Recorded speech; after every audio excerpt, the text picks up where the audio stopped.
On All Systems Go, we're talking gay pirates and British pirates. The only two kinds of pirates that exist. All Systems Go starts right now.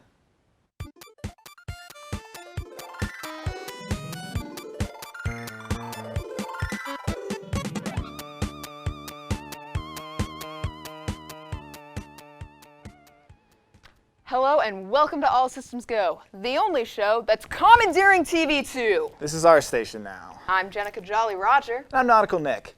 Let's jump into it. The Entertainment Software Association E3 event is continuing to have an identity crisis. Back in January, the company announced that the event would be strictly online, but apparently even that isn't happening anymore. That's right, E3 2022 is officially canceled. The company's first cited the ongoing pandemic as a reason for the change, but now they're also saying it's a chance to make a bigger and better version for 2023, which is planned to be in person.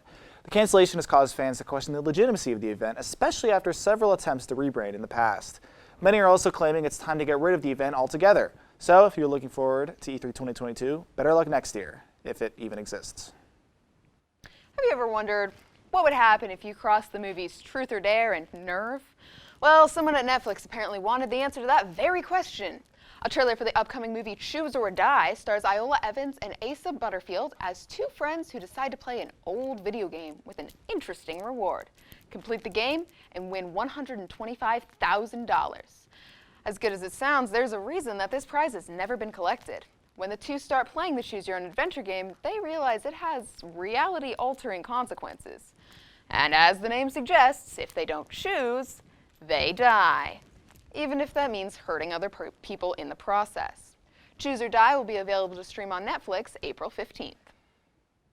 This past week, Legend of Zelda producer AGI Inuma stepped back in front of the black backdrop with a fresh haircut to deliver us the saddening news that the Breath of the Wild sequel, originally slated for a 2022 release, is now planned to launch in spring of 2023. I know, I'm just giving you all the bad news tonight, apparently. Many fans are upset over the delay of the still unnamed Breath of the Wild sequel, considering it's been 5 years since the first game released, and this one is built off of the previous game's engine and presumably using parts of its map.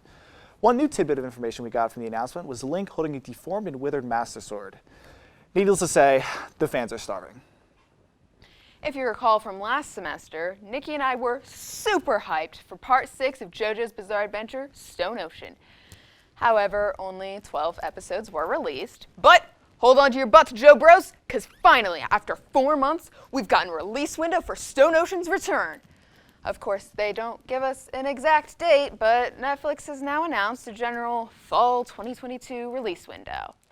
Netflix has also released a new trailer focusing on Jolene's next chapter, which is to be continued.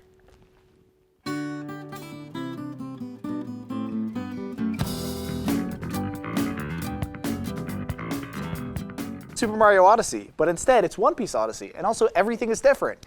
During the One Piece 25th anniversary celebrations, the first official trailer for a new One Piece open world RPG was shown, following Luffy and the Straw Hat Pirates searching for treasure, exploring dungeons, and fighting other pirates. Composer Motoi Sakuraba is on board for the project, also known for his work on Mario Tennis and Dark Souls. I just thought that was funny, I want to put that in there. One Piece Odyssey has no set release date, but will be available on PS4, PS5, Xbox Series S, X, and PC. And in some local news, Kent State's going to be hosting a film premiere of the movie Drunk Bus, created by Kent alum Brandon Legonck. This Ohioan comedy stars Charlie Tahan as a shuttle driver, holding down this inglorious sisyphean job after graduating from college, and after his girlfriend has left him and moved him to New York. A tattooed 300-pound punk rock Samoan security guard who rides shotgun with him encourages him to break this endless loop. This hilarious, heartwarming story has won both Best Feature and the Audience Award at the 2020 San Diego Film Festival. Drunk Bus will premiere April 9th at 5 p.m. in the DI Hub Theater, tickets being $5 for students and $10 for everyone else. Advance tickets can be purchased through the Student Media Office on the second floor in Franklin Hall. This is one bus you really don't want to miss. And up next, we've got a video that will keep you hooked. And we'll take a visit to Sesame Street. All Systems Go, we'll be right back. Are you ready for this video? I guess we'll just have to see it for ourselves. If you know me, then you know that I spend a lot of time finding new shows to turn into personality traits. So it should surprise absolutely no one that this pirate-loving kid turned pirate-loving middle schooler, turned pirate-loving high schooler, turned pirate-loving college student saw the new pirate show and fell in love instantly. Our Flag Means Death follows the misadventures of the crew of the Revenge, captained by Stede Bonnet, who might sound rather familiar if you were unfortunate enough to be a part of the Voltron fandom. It's a power move, make people feel underdressed, and suddenly you're the one in charge. Stede is a gentleman who left his family and fortune behind to pursue a life at sea. Unfortunately, he's, not the best at piracy. Yeah, that was a warning shot. Now prepare to be boarded, curs. All right, no, lift your leg up, Captain. There you go. Raid commenced. Gosh, is it meant to be this shaky? Don't look down. Can you two down there just hold the bottom? Keep it straight if you can. Thank you. My name's Stede. I'll be your robber here today. He's a very different sort of pirate in that he's not bloodthirsty and violent, pays his crew an actual salary, and cares about their mental health and is responsive to their needs. One might even call him The Gentleman Pirate. Hi all! This unusual style captures the attention of the greatest and most fearsome pirate who ever lived, Blackbeard, who joins on with the crew for a bit and... Hey, why is he looking at Stede like that? That seems a bit... And I know what you're thinking. You've been burned before. Why should this show be any different? And I get it. But to quote a post from the Instagram of Taika Waititi, star and executive producer of Our Flag Means Death, this is a show that was made about minorities to minorities. The creators aren't scared of not fitting the mainstream. They don't try to sell this as something that it isn't or paint pictures that end up not existing. No dirty tricks or lies or holding back truths just to get more views. This show has amazing representation, centering on a romance between two men and chock full of canon LGBTQ+ characters, including a genderqueer non-binary character who's actually played by a non-binary actor. Honestly, this show is just really, truly good. The writing is phenomenal, the pacing never feels like it's dragging or rushing, the characters are really well written and developed, and the actors play them so well. They truly know their characters and you can feel their energy. And this show is so bloody funny, but it also has really dramatic and emotional scenes that are played amazingly and they keep you wanting more. I genuinely cannot say enough good things about this show. All in all, Our Flag Means Death is a queer rom-com based on actual historical pirates that's full of action, adventure, comedy, drama, and all of the feels. So what are you waiting for? Get on out of here. Go watch Our Flag Means Death. I know I'm late for my 5th rewatch. You'd think ASG should have run out of puppet content by now, but you'd be wrong. Let's check out Sophia's video now. First glance, you might think I'm absolutely crazy for talking about Elmo. Not just because of that, but because I'm talking about Elmo after Puppet Week already happened. Let me explain, because I knew I wanted to make this video during Puppet Week because I've been around for the discussions from the very beginning. But then they ended up doing Puppet Week while I was on a break for my mental health. Today, I am going to explain my longtime obsession with Elmo from age 2 to now, at age 19. This journey will be broken down into 3 main components, and I promise that I actually did research for this. This is really what I did in my free time during spring break, and yes, I am going to be going out more because I do realize how stupid I look right now. My relationship with Elmo began at the time that is appropriate for most people to become acquainted with him, childhood. I religiously watched Sesame Street growing up, but my favorite segment by far was Elmo's World. This 15-minute long segment is basically just Elmo exploring the world around him. And you know what makes it so cool? The whole set looks like Elmo drew it. And the topics that they present are, they really just encourage you to actually think for yourself and come up with critical thinking skills. And let's not forget about the stars that are Dorothy the goldfish and Mr. Noodle. Oh my God. And you gotta remember his siblings, right? Mr. Noodle, Miss Noodle, and Ms. Noodle, one of them being Kristen Chenoweth. And there's a featured baby in every single episode, which is so cute.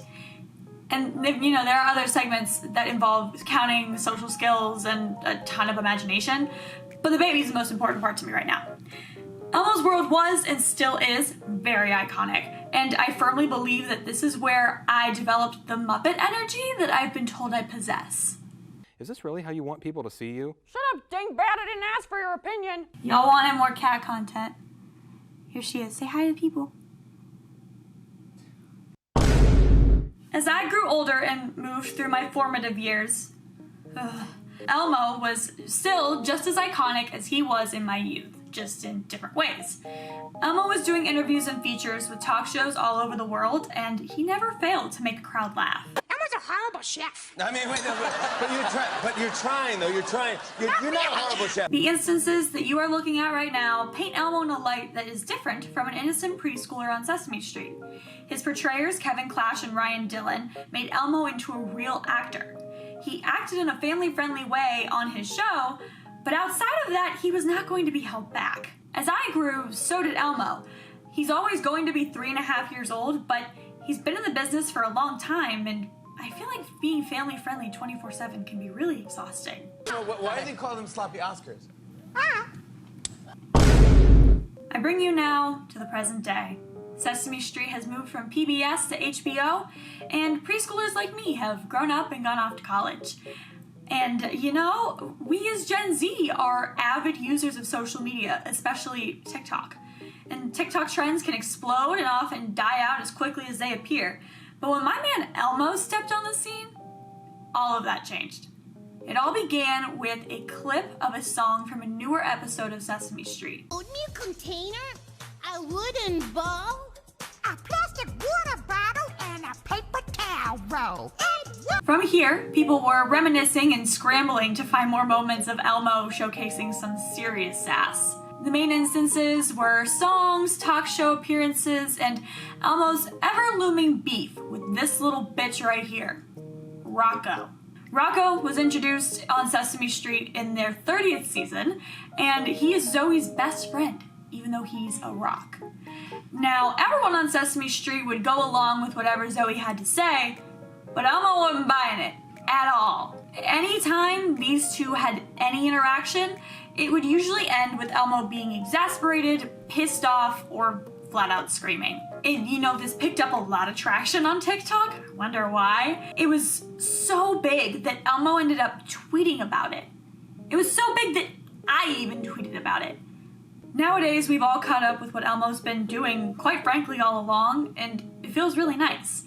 Finding clips of that little guy on and off Sesame Street will never fail to make me smile, and it helps to know that I'm not alone in this. If you're ever having a bad day, look up some YouTube videos or TikToks about Elmo, and tell me they don't make you feel better. I dare you. By the way, Rocco, if you're out there somehow watching this, watch your back, buddy. After the break, we'll join Brody and the cast to talk about something that has never, ever been discussed on this show before. All systems go. We'll be right back. I don't know why I did that. We'll be right back. And welcome back to All Systems Go. Today, we're talking about adaptations. All right, first question. How closely would you like adaptations to stick to the source material? So do you want a strict adaptation, or do you prefer it to have a little leeway where they can, do a few different things with it?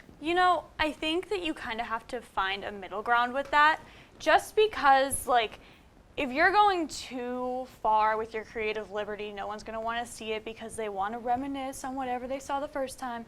But if it is an exact recreation of what was made in the original, then there's no creativity in that. And obviously it sounds very hypocritical, but you just kind of have to find a good balance, I feel. Yeah. I mean, I think one of the biggest things is, I mean, like, I don't know, it's like when people cut stuff out of like adaptations, honestly. Yeah. Like Mushu. Yeah. Yeah. Yeah, like Wushu. Mushu, first of all. Mushu. His name, Mushu spelled with an M, bestie. Sorry, I flipped the M for a W. I see, Wumbo. Said it's a Wumbo. The Wumbo effect. Yeah, but I mean, cutting stuff out of like adaptations just makes it like, it just derives it from the source material, honestly. No, I completely agree. Yeah. Yeah. I think as long as it keeps like the integrity of the original work, like that's what's important. Like I don't want a one-for-one shot, whatever it is, book especially, because like I grew up reading books. I'm an absolute bookworm, but I don't want to see like an exact adaptation of like the characters I already know. Like I want to see them in just like a little bit of a new setting, so I'm still surprised, still engaged. Also, if you try and adapt a book, especially if it's any sort of long book, that would be like a 10-hour movie. Yeah. So like, I don't think that would be, I mean, some things just shouldn't be adapted, honestly. I agree. I agree. Fair enough. All right, next question. What are some like reoccurring like tropes and issues in adaptations that you're not particularly a fan of? I have one. When they de-yossify any of the characters, because like they're so yoss and so slay, and then it comes to a new adaptation, and it's so bland. It's like eating stale white bread. Like, one example I can think of is in the Assassination Classroom live action, it is so dull, and it's so hard to watch just because, like, I know it's a recreation, and they're trying to, like, stick to it, but, like, when it's animated, it's so bright, and it's eye-catching and everything. Yeah. But when they do the live action, it is just so hard to sit through because it just looks so ugly. Because, like, in the original, Koro-sensei is, like, this bright yellow, but in the adaptation, he's just, like, mustard yellow. And, like, I'm sure it doesn't matter, but, like, that is not as Yoss and Slay as I wanted it. Yeah. Anyways, anyone else? No, go ahead. Thank you. I have a problem when they age up characters. Yes, ma'am. They do it to like make it more dark and gritty and dramatic, and I understand that they want to be able to mess with that more, but it just takes away from like the heart of the original works. Like they're doing it for the new Avatar: The Last Airbender adaptation, which like they're not doing it a lot, but it's like enough that I know it's gonna make a difference to the point where it's gonna lose some of that, going back to that buzzword, integrity of what the original cartoon was. Yeah. Okay, all right, next we got is it's something like within adaptation that was changed, that was a good thing, like a positive change that was made in adaptation compared to the source material. I just came up with this example. Y'all know the original 2005 SpongeBob movie, right? Yeah. Okay, so Classic. of course. But the thing is, with SpongeBob, everything typically goes right for him in the end. So I appreciated that the conflict he had was very real compared to like, oh, I lost my jellyfishing net, or like I got off at the wrong bus stop. It's more of like, man, I didn't get this dream job that I wanted, and now I'm really sad. But I'm gonna go through this personal journey and like come out a better person. And he gets to sing a really cool rock song. Patrick has these thigh-high boobs I'm really jealous of. I'm getting sidetracked. Don't even get me started on the. That is a yossification. That's yossification right there. Yeah. So true, Bestie. Yeah. Sorry, were you gonna go? No, you can go. Thank you. I feel like in general, when talking about books again, I don't have a specific example, but I like that they can't do like a first-person perspective in like book adaptation of movies, because we get a chance to see like what other characters are doing, and we get to form opinions of ourselves. Because let's be honest, first-person point of view, like your narrator is always going to be unreliable. So I think it's interesting that it offers a different perspective for the viewer for these characters. Yeah, definitely. All right, so last thing, what's a particular story that has yet to be properly adapted that you'd like to see adapted in some way, like a cartoon, movie, something like that? Oh, I'm I'm thinking because like there's like some really good stuff like This that. is going to be such a stupid answer. God. But I mean, I'm known for stupid answers on this show. So the Lorax book was adapted into a movie, right? And it was great. I want to see that movie become a live musical. Yeah, that's fair. That'd be fun. That's my Interesting. input. Yeah. How long would that be? Because the original movie was like 20 minutes long. Was it really? Yeah, the original one. Like the new one that was like the animated How one. Bad Can I Be? Yeah. That one. I want that one was to a be while. musical. Yeah, that'd be pretty cool. And so, yeah, I guess we are just about out of time. It's pretty much all we got now. Coming up next, Kayla's going to give us an in-depth look into the fandom of My Little Pony. All systems go. We'll be right back. Don't rein in your enthusiasm, because in this next video, we'll join Kayla as she takes a deep dive into the culture surrounding a very particular fandom. Let's take a look. The year is 2010. My Little Pony, Friendship is Magic has just premiered. Kids all over the world sit down and watch the brightly colored ponies sing and dance. Although, kids are not the only ones watching. That's right. Your creepy 40-year-old neighbor that lives in his mother's basement is also watching. In fact, that same man and many alike will come to shape what we now know as bronies.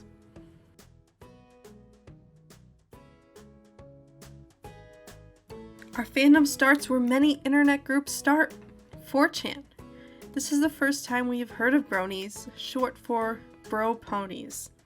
They had forums and discussions about the show, their favorite ponies, the songs, and anything you could really think of about it.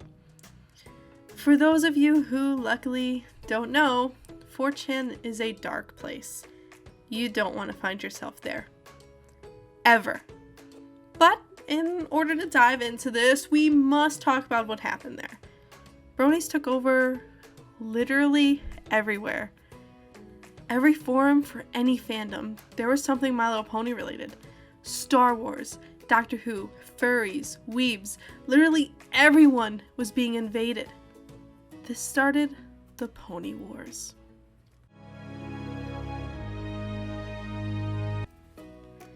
In the fall of 2010, ponies were banned from 4chan. No talks of ponies, even real life ones in forums about actual animals. This brought on ponies everywhere. They flooded pony pictures and discussions in just about every corner of the site. Not being able to take anymore, the ban was lifted and the mod who made the ban was fired. My Little Pony is the only group to take on 4chan and win, was quoted from a speech at XSSW.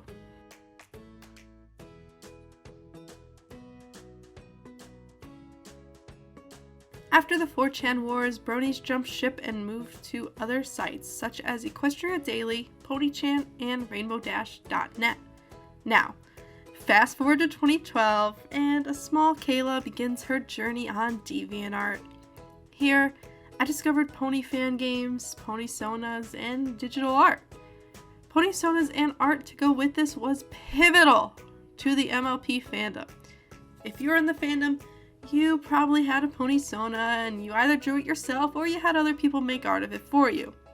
I was super into My Little Pony, and I spent most of my time on the internet listening to the songs or drawing ponies on my DeviantArt page.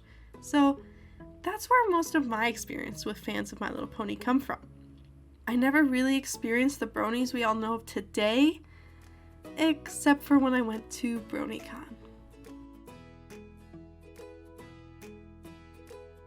Conventions for all kinds of fans of My Little Pony were organized in many parts of the world, one being BronyCon in Columbus. I was so excited to go. I got my pass and we drove down there. I don't think I dressed up. If I recall correctly, I just wore a Doctor Who shirt with a bunch of buttons on it. I think. I did, however, have a Derpy Who's outfit that I wore for Halloween one year, but like I said, I don't really remember if I wore it or not, but I really don't think I did. I checked out all the booths that they had, but honestly the whole thing seems really lackluster the more I think about it. Or maybe I just had no idea where things were going on. It did seem really planned. I'm not too sure. I only remember doing 2 things. Those were going to the booths that, have all the art and pins. I bought a bunch of pins, and then the only other thing I remember doing is going to a drawing competition, I guess. My dad was there with me, and I remember getting an award for the most timey-wimey drawing, so I'm about 100% certain my drawing was Doctor Who related. I was probably 12 or 13 around this time, and I was in awe at all of the cosplays and things I saw around me. The artists they had were phenomenal, and of course I just wanted to go home and draw some more on my laptop because honestly, they really inspired me.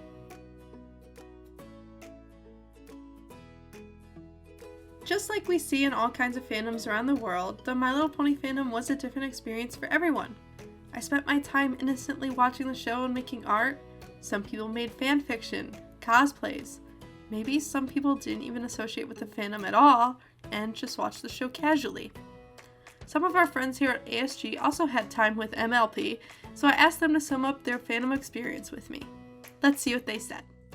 Speaking from my own experience in the fandom, honestly, since I was like 11 at the time, I couldn't navigate the internet very well, so I couldn't get to like some of the more interesting stuff, but I remember it very fondly.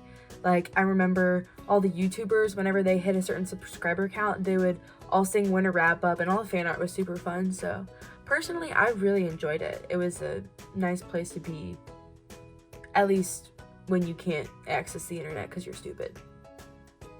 Alright, so my relationship with the fandom's super weird because, like, it started with finding Discord back in, like, 2012 and being like, oh, yeah, this is tight. What is this from? And then working backwards. But, like, most of it's still, it's still, I just kept up on the show every once in a while.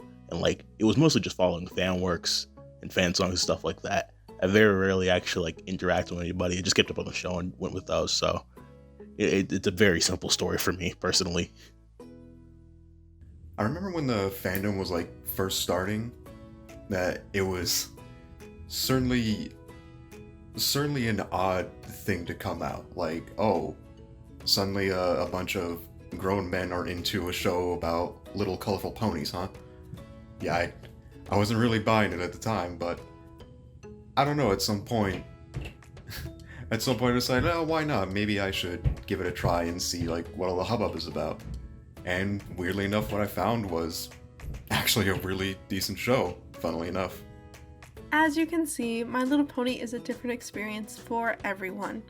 Honestly, I put on the show sometimes to help me fall asleep.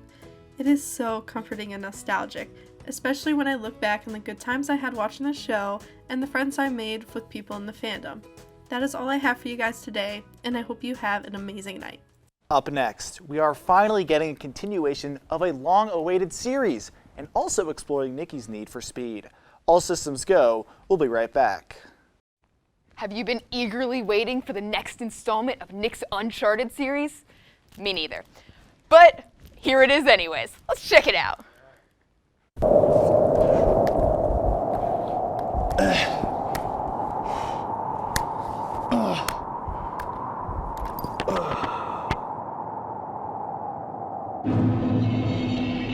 Sequels are hard to pull off. You gotta add on to an existing property where you need to bring something new while also giving fans more of the original thing at the same time. Video games are no exception. They have a lot of sequels. Like so many. And some of them are really good. And some of them are Dark Souls 2. Typically the best video game sequels enhance the gameplay of the original while removing unnecessary or annoying features from the previous title. You do both wrong. Uncharted 2 doesn't do that at all. Naughty Dog looked at Uncharted 1's gameplay, changed almost nothing for 2, and somehow made a way better game. Where they did put a lot of their focus on were the set pieces.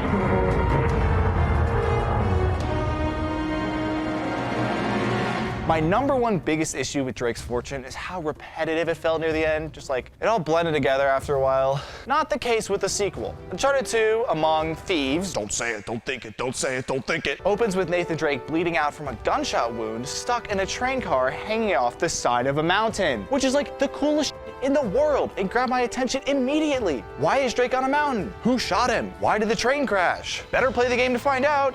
Idiot. Ow. Okay. Not really necessary.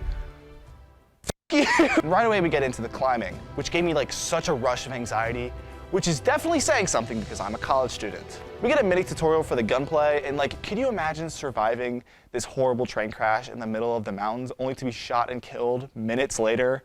You know, like by a gun. Also throughout this sequence, flashbacks to a couple months prior play showing exactly how Drake's life got so flipped turned upside down. We're introduced to Chloe and Flynn, two fellow treasure hunters who convince Drake to join them. Basically, they're after some sort of big artifact, not that one, which is hidden in like a secret city, not that one. And to find it, Drake needs to follow in the footsteps of this famous explorer. No, that one. So I guess Naughty Dog wanted to incorporate more stealth opportunities and mechanics into the game, with the next section being all stealth-based, which I'm all for. I love stealth sections. The only caveat being, I like to enjoy playing the stealth sections. In this game, one guy will see you, and suddenly, every other enemy in the vicinity radar locks onto you immediately. But the worst part is, like right after, the game gives you silencers. We had them on us the whole time, and we weren't allowed to use them. Why? It's not like Nathan Drake has much respect for the sanctity of human life. He has single-handedly killed thousands of human beings. Also, you're like betrayed or whatever, but like read the title, and they were British. Bob's your uncle. Never trust the British. Rule number 1. So 3 months later, Sully comes and bails Nate out of prison. What? Oh yeah, Sully didn't die in the last game, I lied. Like a little book stopped the bullet. He's in like the last half of the game, I just never said anything. Anyways, we're introduced to the main villain, Lazarevich. He's like, I don't know, a warlord, I guess. Doesn't matter, he's a cardboard cutout of a character.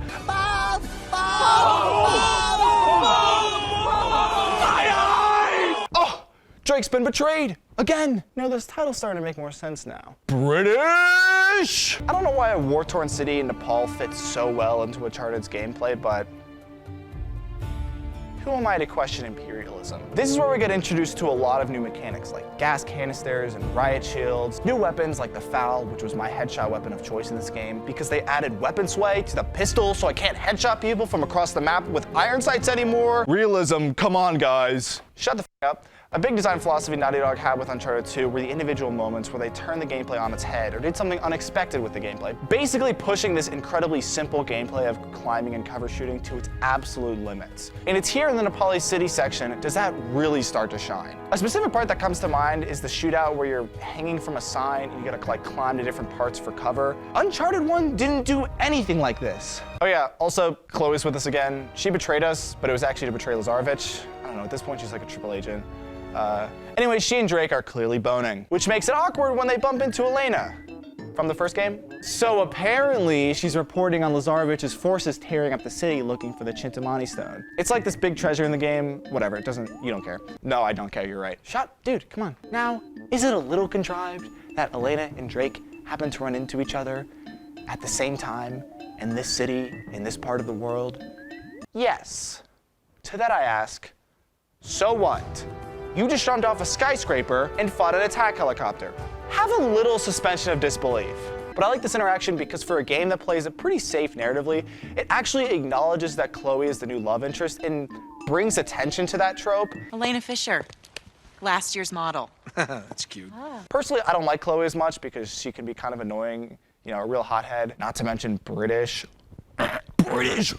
I'm gonna actually throw up, like, just thinking about British people.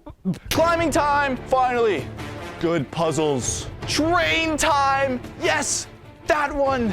So basically, Drake gets on the moving train, fights like 40 people while moving up the train, including a guy with a minigun and an attack helicopter, goes through a tunnel into the mountains, where he finally catches up with Chloe doing like quadruple agent stuff. I don't know at this point. Flynn shoots Drake, so Drake shoots the train, and now we're back where we started. British! The game actually makes you replay the section from the beginning, which I felt was a little redundant.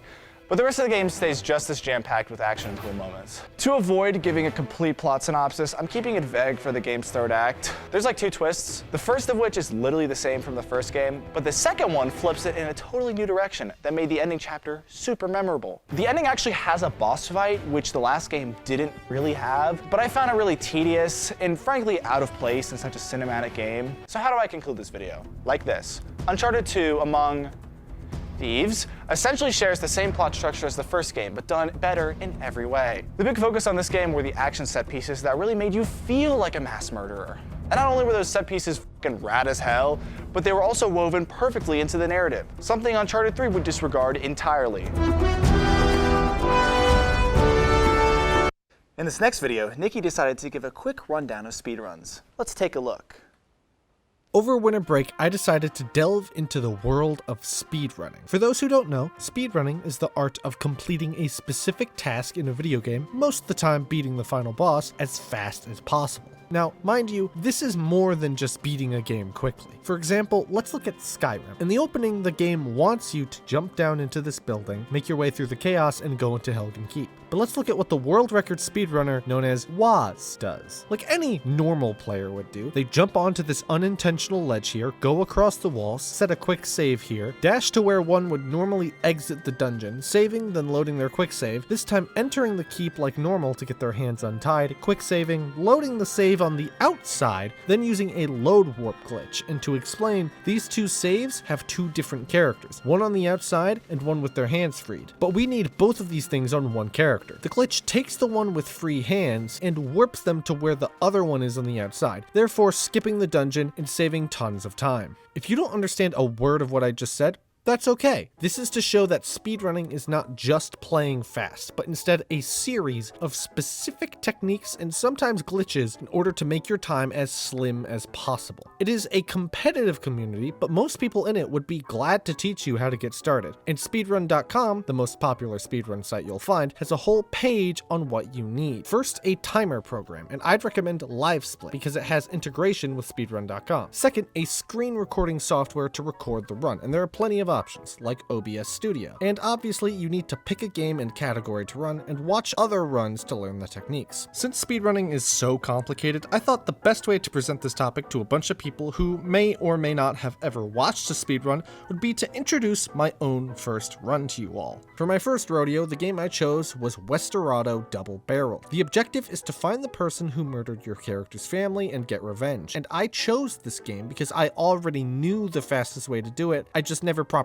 speedran. As you play, you get more clues as to who the murderer is, but if you do a specific mission, you'll get all the details immediately. You'll want to have done a slow, normal playthrough to get familiar with it. For this particular game, you will want to have done the railroad side quest and unlock the sister character, because she starts with both a revolver and a shotgun, which is very important. The timer starts when you press anything to go past this first dialogue box, which is now. First, sprint to Rancher Bob's place and talk to him to receive this mission to protect his buffalo. But shooting the buffalo and failing on purpose just means we don't get money and is way faster, especially if you have the shotgun. From there, he wants you to get some other ranchers for another job. You need to talk to at least one, but for the other two, it is faster to shoot their hats and make them mad at you. Shooting near them doesn't work, and killing them will cause a dialogue that will lose you a couple of seconds. You start the mission, and again, it is much faster to shoot Rancher Bob and fail. He retreats, you go back to his ranch. Now, the one rancher you recruited has been shot by the murderer and describes them, giving you all the details. You go back to town, shoot somebody, and if the murderer is close, he will come running and flee. His location is random, but I've found if they're in Clintville and close to the horse, you can find him very quickly, but you do just need to get lucky. From there is the finale, the murderer's hideout, a linear segment where you run around and flip some switches, but you can just run past the majority of enemies. The world record holder does a crazy glitch here where they skip a lot of ground by clipping into the wall, but I'm not able to pull that off myself. Shoot some dudes, do this sequence where you need to follow the right guy based on visual, go in this corner to easily shotgun these guys, follow them until the end of the line, beat them in a gunfight, and finish the game. I kept trying and got faster and faster, and after dozens of tries, I managed to get my time as low as 5 minutes and 21 seconds. Submitted it to speedrun.com and waited.